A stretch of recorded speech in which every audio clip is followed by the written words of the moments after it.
this is the time to start a solo project. And I had no idea how it would turn out. I had no idea if it would be any good.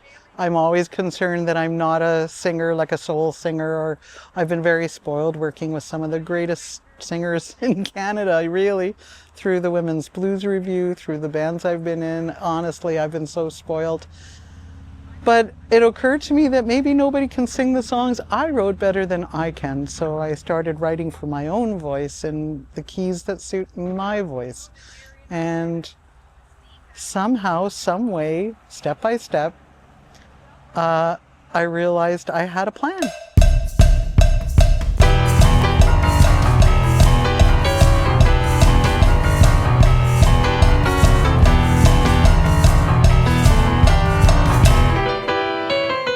Then she started just mentioning, oh, by the way, I want to make a solo record. And I'm going, oh, really?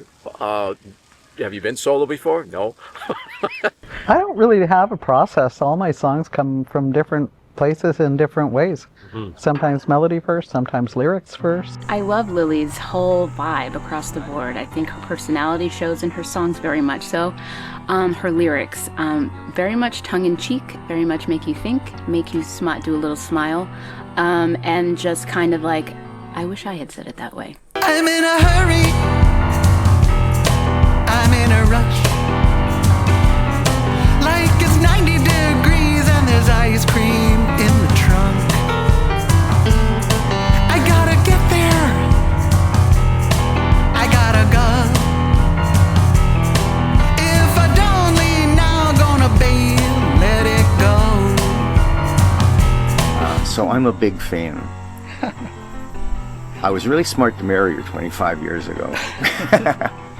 Who knew what you'd turn into?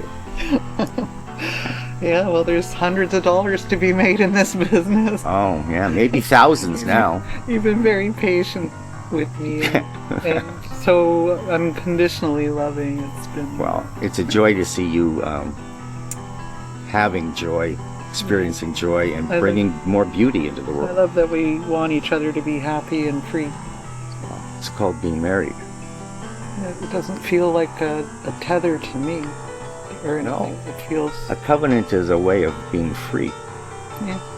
The first I heard a concert that she was doing and heard several of the songs, I was immediately thinking how well they hung together. It sounded like an album already in the making. I underlined where the oohs are on the other ones, but I forgot to sing it on the first one. So this, like where it's underlined, there's oohs. So in the first verse as so well, in maybe bridge I should shut my mouth? bridge one, time has come to turn around. Mm-hmm. That would have one, and then where we are now, yeah. If we stay, find ourselves some higher ground, live to love another day.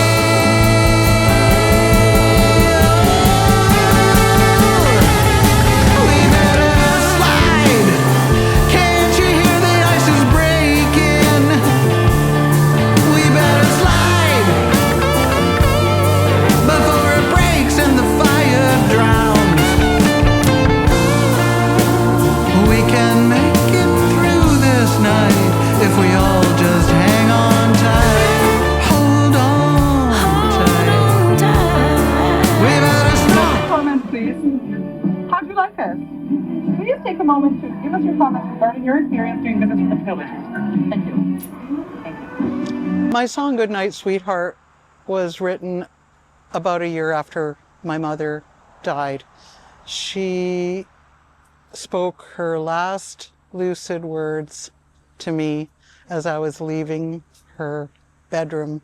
I remember I spoke about it at her memorial service, and I couldn't even say those words without crying for the longest time. I just couldn't say it. I heard it with her Hungarian accent, you know, "Good night, sweetheart." She'd say it in English.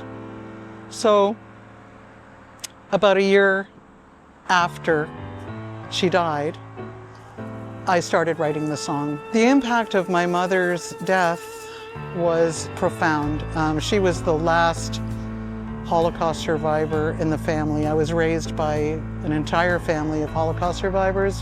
It just made me so sad because she was a witness. Good night, sweetheart. Good night, sweetheart.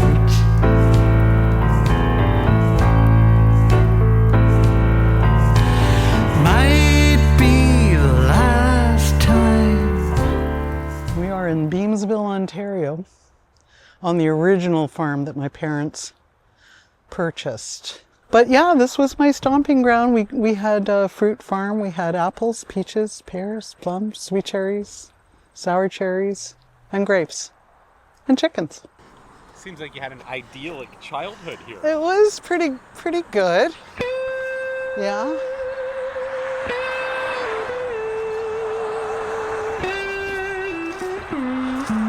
In 2023, I had probably the most traumatic year of my entire life, where it started with my mother dying, beginning the dying process. And while she was in that phase of her life, I had been diagnosed with heart disease. So while my mother was essentially on her deathbed, I was experiencing heart surgery, and I was walking around with what they do call a widow maker. I suppose it was a widower maker. So I really did feel grateful that I dodged a bullet. And then in fact my mother did die in March, and then the following June I was diagnosed with breast cancer. So the breast cancer was diagnosed during a routine mammogram, and so they caught it in time, and I had surgery. I had a mastectomy, and I did not, in the end, have to have radiation or chemotherapy. It was quite a journey, but it sure wakes you up and makes you think. And for me, most importantly, it kicked my ass to do the thing that I should have probably done years and years ago, which was a solo project. That's one of the first things I liked about Lily, is she's intelligent, quick-witted, funny, but a great musician. Like, I've seen her in different contexts, from the initial crafting of a song, just the very beginnings, to the final product, learning 21 songs in a week to go to Massey Hall or Roy Thompson Hall. She's a fantastic musician. Thanks, honey. Yeah, but more important, she has a kind heart, and she's a beautiful soul.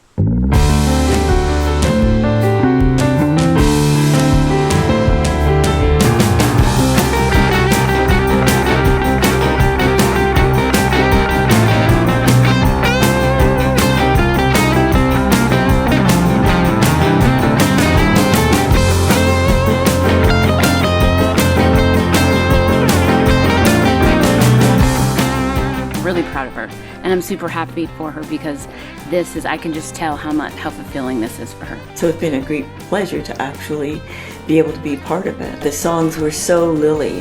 Her whole persona is interesting.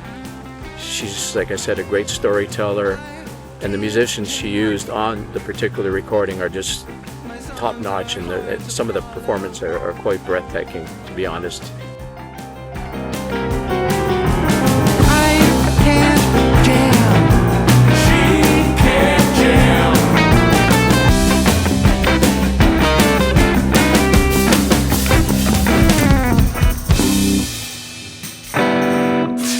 What just happened? She can't jam, man. Get out of here. Oh, come on, guys.